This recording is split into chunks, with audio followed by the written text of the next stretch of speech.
Alrighty guys, so fourth graders, today is the day that we are going to start to add some color to our dragons. So here at school we have started drawing our dragons on our final paper, and then today I demonstrated how to add color using watercolor pencils. Now I don't necessarily assume that you have watercolor pencils, but if you do, sorry, I'm trying to get a little bit further away so you guys can see more, but if you do have watercolor pencils, this is how they work. However, if you just have like watercolors at home, this will still work. You can do it with watercolors and then do the details over top with Sharpie or with colored pencils or with crayon. Or if you don't have any of that stuff, you can do it with markers. Markers are water-based. That's why they say that they're washable. And you can actually color with these and add water, and it will blend kind of like watercolor paints do. So there's a lot of creative ways to finish this. So whatever you have at home is just fine, but I am going to be demonstrating watercolor pencils because I think it's important for you guys to be introduced to some of these new art supplies. Fourth grade is kind of the time that I introduce this particular art supply. So this is my dragon, and I want you guys to think about adding color to these in 2 layers. So if you're doing watercolor paints with colored pencils, you want to think about this background of your dragon first. Okay, so ignore the details for a while. I want you to just think about that color that's behind the scales, right? So orange for the flames, green for the head, blues with oranges and all sorts of different colors blended together. Then the second layer is going to be the details. So how we're going to do that, I'm going to show you guys on my little demonstration paper here.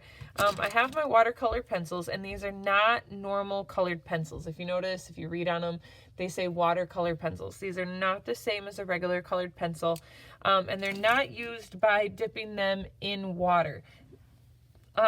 Sometimes I kind of chuckle with that, but I always have students every year that dip their colored pencils in the water bucket thinking that that's how they work, which is why it's so important for me to introduce you guys these new things, because you may have never ever seen anything like this before or used anything like this before, and so how are you going to know if nobody ever teaches you, right? So that's what I'm here for. Okay, so the first technique we're going to use is called shading. If you're somebody who likes to draw with pencils a lot, you may be very familiar with shading, but shading is where we only use the side of our pencil. And that is super important when working with watercolor pencils, and I will show you guys why in just a little bit. So I'm going to shade using only the edge of my pencil. Now, if I were to use the tip of my pencil, I'm going to show you why that's not a great idea in just a little bit. Okay, so I used green. The cool thing about watercolor pencils is you can layer them, so you can use more than one color, and you can kind of make the colors blend together a little bit. And then I'm going to put a little bit of blue over here. Okay, so then all you got to do is you just need a paintbrush and a little bit of water, and you just kind of rub or tickle or whatever you want, whatever word you want to use to describe it, but you kind of rub that color that you just put down so that the color turns to kind of a powder, and that powder turns to a paint. And you just kind of rub it until you can't really see your lines anymore, and so that those colors start to blend a little bit. All right, so now I'm going to demonstrate to you why it's not a good idea to use the tip of your pencil. So I'm going to get my paintbrush wet, and I'm going to rub over top of this. And I'm going to rub, and I'm going to rub, and I'm going to rub, and no matter what I do, those lines are still kind of there.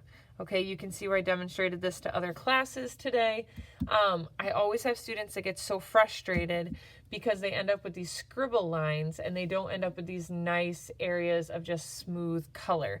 And that, all it comes down to is using the side of your pencil instead of the tip. When you use the tip, it presses too hard and it doesn't allow that color to spread. Whereas when we use the side, it spreads the color out more, so that when we add water, it blends a lot nicer.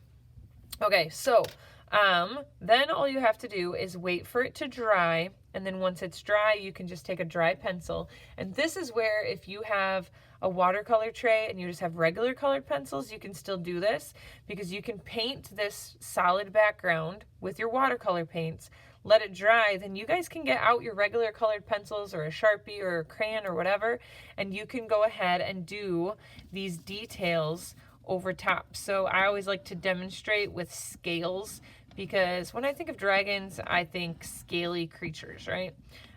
So I like to do these scale details over top of my color. And I often will not use the same color that I used for the background. I'll use a color that looks nice with it. So like with the pinks and the purples, I'm actually going to do green scales over top, so that I end up with like a green and pink dragon instead of like a pink on pink dragon. Now from here, it's your choice. You can leave it alone and don't add more water, which is what I did here. I just left it. Or you can choose to add water like I did here, and then it kind of blurs it a little bit. So if you want yours to look like it's underwater, or maybe it's like hazy from like the smoke from the fire coming out of the dragon's mouth, you can go ahead and add water over top and blur those lines a little bit if you would like. Or you can just leave them like this and leave them nice and sharp. I like to use my colored pencil also to do outlines, so that my spikes on my dragon are nice and sharp, so the edges of my flames are defined, so that the outside edge of my dragon is defined, my eyes, my eyelashes, my edge of my ears. I like to use the colored pencil for all of those areas, so that it's nice and clear. I think that's why I don't ever do this project with just watercolors, because I like to be able to have those details. It's hard to get those nice sharp details with just a watercolor paint. You kind of need a nice pencil so that you can do a nice detail. So in our classes here in 4th grade in person, we will probably be adding color for the next couple of weeks. So depending on how detailed your dragon is, you may need to be working on this for a while, which is just fine with me. Also, a lot of students, I don't have a rule about like how big your dragon has to be or how small, because you might want your dragon to be like the entire picture. You may want a smaller dragon and like a castle. I had some people make a dragon with like a pile of treasure underneath. I had some people do like a dragon battling a knight. I had some people do like a dragon with an ocean scene. So it's a water dragon, or a dragon flying through the sky, or a dragon surrounded by flames. Okay, so it is totally up to you, the size, what direction you want to hold your paper, what colors you want to use, what details you add. All of that stuff is what is going to make your picture of your dragon unique to you. And remember, dragons are myth and legend, right? Which means that they're from people's imagination. So there's no right or wrong way to do a dragon. It doesn't have to have wings. It doesn't have to breathe fire, but it can do both if you want it to. It doesn't have to have claws. It can have some other kind of feet, right? It doesn't have to have scales. It can have some other kind of texture. It doesn't have to be evil. It can be friendly. It doesn't have to be male. It can be female with eyelashes. So use your creativity, have fun with this, and I can't wait to see what you guys create.